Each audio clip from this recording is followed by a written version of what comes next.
YouTube, recording from somewhere different, and what you see on screen is something that I am genuinely terrified of. This is a Moss industrial ceiling fan, and right now it's just spinning down. It's not even on. This is just it spinning down. I picked this up at the Habitat for Humanity Restore today, and I am now hanging it up in the basement just to test it out, to power it up, and wow. This thing is terrifying. Because it caught something up there, like a wire or something. I pretty much heard ping, ping, ping.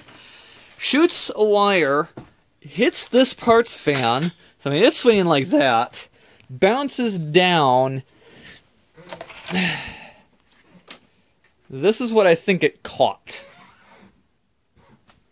And I have no idea because I really have no idea. Actually, no, there, right there.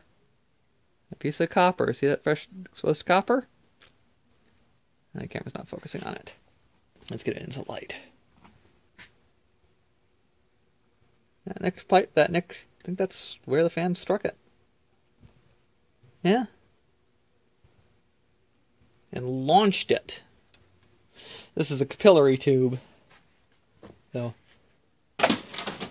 this is a genuinely terrifying piece of kit. Big beefy motor. And when I got it, it's like, okay, this motor can't...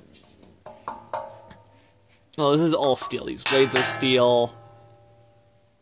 The only plastic part is the canopy.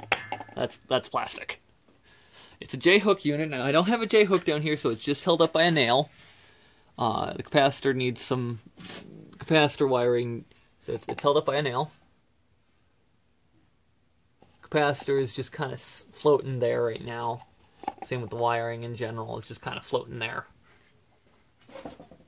But, let me turn this thing on, and I will show you why this is a genuinely terrifying piece of fan equipment. Yeah, you just saw the entire assembly jump.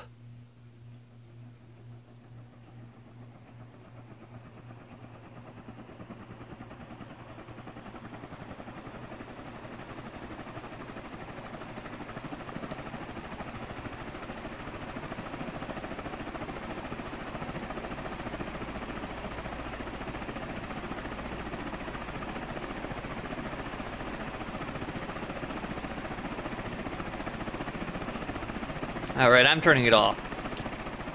And you just watch the assembly swung back. That is a very torquey motor.